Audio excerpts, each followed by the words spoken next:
Hello বন্ধুরা, তোমরা কেমন আছো? আশা করছি সবাই ভালো আছো। আজকের রেসিপি বেঙ্গো চিপস। এই চিপসটা অল্প সময়ে বানিয়ে নেওয়া যায়। চিপস বানানোর জন্য কড়াইতে জল দিয়ে দিব। এখানে আমি 1 কাপ জল নিয়েছি। জলটাকে অল্প গরম করে বেটে রাখা পেঁয়াজটাকে দিয়ে দিব। দিয়ে দিব আদা বাটা, দিয়ে দিব রসুন বাটা। ভালো করে জলের সাথে মিলিয়ে এখন জলটাকে ভালো করে ফুটিয়ে নিব। স্বাদ মতো লবণ দিয়ে দিব। জলটা ভালো করে ফুটানো হয়ে গেছে। যে কাপ মেপে জল নিয়েছি একই মাপে চালের গুঁড়ো দিয়ে দিব। এখন হালকা আঁচে ভালো করে ডোটা বানিয়ে নেব। এখন ডোটা বানানো হয়ে গেছে। ডোটাকে এখন 2 মিনিটের জন্য ঢাকনা দিয়ে ঢেকে রেখে দিব। ডোটাকে 2 মিনিট পর একটা বাটিতে উঠিয়ে নিয়েছি।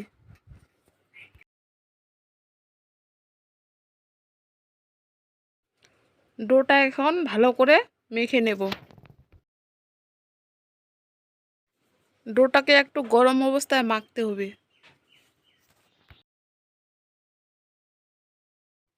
ভালো করে ডোটা মাখানো হয়ে গেছে। এখন এখানে একটা ডো নিয়েছি, রুটি বেলে নেব। পরে অল্প চালের গুঁড়ো ছিটে দিলাম।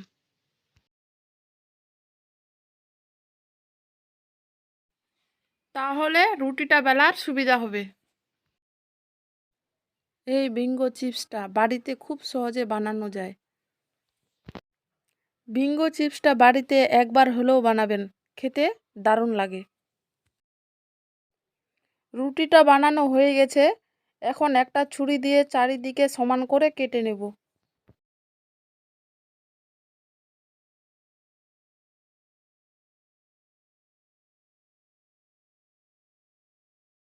সমান করে কাটা হয়ে গেছে। আবারও সমান করে 4 ভাগ কেটে নেব। 4 ভাগ করে কেটে নিয়েছি। এখন একটা ভাগ রুটিকে নিয়ে বিঙ্গো চিপস শেপে কেটে নেব।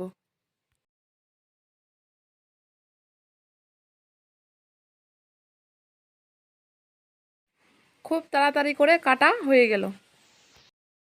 বিঙ্গো চিপসগুলো কাটতে বেশিক্ষণ দেরি লাগে না।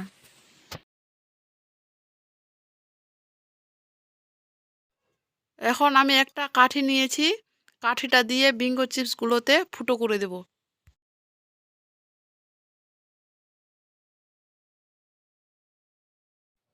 তোমরা চাইলে যে কাটা চামচগুলো আছে ওগুলো দিয়ে ফুটো করতে পারো। ফুটো করে দেওয়ার কারণ ভাজার সময় এগুলো ফুলবে না। বিঙ্গো চিপসগুলো দেখতে কত সুন্দর লাগছে। একইভাবে আমি সবগুলো কেটে নিয়েছি। এখন বিঙ্গো চিপসগুলো ভেজে নেব। কড়াইতে তেল দিয়ে তেলটাকে গরম করে নিয়েছি। এখন চিপসগুলো দিয়ে দিব।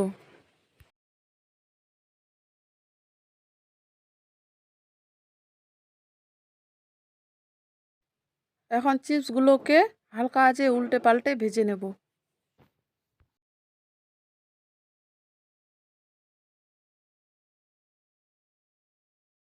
এখন চিপসগুলো লালচে করে ভাজা হয়ে গেছে, এখন উঠিয়ে নেব।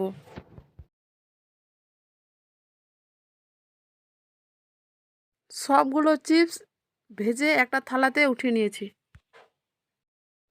দিয়ে দিব হাফ চামচ চাট মশলা, দিয়ে দিব হাফ চামচ লাল মরিচের গুঁড়ো। এখন ভালো করে হালকা হাতে মিলিয়ে নেব। ভালো করে মেলানো হয়ে গেছে। একটা বাটিতে উঠিয়ে নিয়েছি। বিঙ্গো চিপসটা দেখতে যত সুন্দর হয়েছে, খেয়ে আরও দারুণ লেগেছে। বন্ধুরা, বিঙ্গো চিপসের এই রেসিপিটি যদি ভালো লাগে, লাইক, কমেন্ট, শেয়ার, সাবস্ক্রাইব করে দিবেন। ধন্যবাদ।